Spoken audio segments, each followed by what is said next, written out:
तो बच्चों जय श्री श्याम। आज मैं बात करूंगा इंडियन इकोनॉमिक्स के अंदर कौन से ऐसे चार चैप्टर्स हैं जिसके अंदर आपकी आधी इंडियन इकोनॉमी कवर होती है। मतलब पूरा पेपर आपका 80 मार्क्स का है, जिसके अंदर 40 मार्क्स की आपकी इंडियन इको है और 40 मार्क्स में से 20 मार्क्स आपके ये चार चैप्टर सिक्योर करके देंगे। ध्यान से देखिए सर, कौन कौन से चैप्टर हैं। देखो, सबसे पहला चैप्टर है आपका ह्यूमन कैपिटल फॉर्मेशन, बहुत अच्छे से करना है इसको। सेकंड चैप्टर है रूरल डेवलपमेंट, अच्छे से करोगे। उसके बाद थर्ड चैप्टर है एनवायरमेंटल एंड सस्टेनेबल डेवलपमेंट। उसके बाद है एम्प्लॉयमेंट। एम्प्लॉयमेंट के बाद आपको देखना है कि दो चैप्टर्स आपके डिलीटेड भी हैं, पॉवर्टी और इंफ्रास्ट्रक्चर। इन दोनों चैप्टर्स को आपको करने की जरूरत नहीं है। तो देखो, मैं इन चीजों पर ज्यादा फोकस क्यों कर रहा हूं। पर्पस सिंपल है कि बेटा आपका पूरा जो पेपर है वो 80 मार्क्स का है। ठीक है, पूरा पेपर कितने मार्क्स का है, थ्योरी का 80 मार्क्स का है। उस 80 मार्क्स के अंदर 40-40 की डिवीजन है। 40 मार्क्स के अंदर अगर मेरी इंडियन इको है, ठीक है, अगर 40 मार्क्स के अंदर मेरी इंडियन इकोनॉमिक्स है, तो इसमें देख रहे हो ये 40 में से 20 मार्क्स की वेटेज, ये 20 मार्क्स की वेटेज सिर्फ और सिर्फ इन चार चैप्टर्स में कवर हो रही है।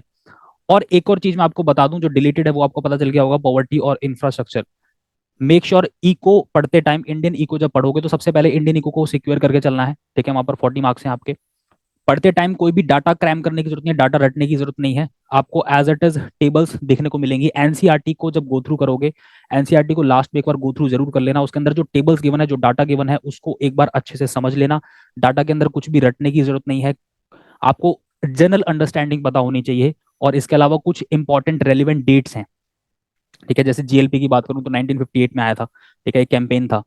तो ऐसी कुछ रेलिवेंट डेट्स हैं, वो आपको याद होनी चाहिए, ताकि एग्जाम में आप चीजों को इजीली इलेबोरेट करके आ पाओगे। इसके बाद एनसीईआरटी की बुक्स में आपको पिक्चर्स देखने को मिलेंगी। टॉपिक वाइज, चैप्टर वाइज आपको जो है पिक्चर्स देखने को मिलेंगी। उन पिक्चर्स को बहुत अच्छे से एक बार आंखों में बिठा लेना, नजरों में आपके होना चाहिए कि हाँ, ये पिक्चर्स हमने इस चैप्टर के अंदर देखा था। तो वो एज इट इज पिक्चर आ रही हैं एग्जाम में। ठीक है, अभी सैम्पल पेपर के अंदर भी आया था। तो उन पिक्चर्स को फिर आप इलेबोरेट करना स्टार्ट करोगे, जैसे कि इंडो चाइना पाकिस्तान के अंदर दोनों पीएम्स की फोटोज अवेलेबल हैं। इसके अलावा मोदी जी के साथ 1000 का नोट है डिमोनेटाइजेशन के लिए, जीएसटी की कुछ इमेजेस देखने को मिल रही हैं। राइट। तो इस तरह की जो इमेजेस हैं वो एनसीईआरटी से अच्छे से देखोगे। इसके अलावा डाटा एनसीईआरटी का प्रिपेयर करोगे। डाटा के अंदर कुछ रटने की जरूरत नहीं है, सिर्फ आपको देखना है। ठीक है, गो थ्रू करना है डाटा को। और बाकी जिस बुक से आप पढ़ रहे हो, तो जनरल थ्योरी आप वहां से प्रिपेयर करोगे। तो इस प्रकार आप 20 मार्क्स यहाँ पर सिक्योर करोगे।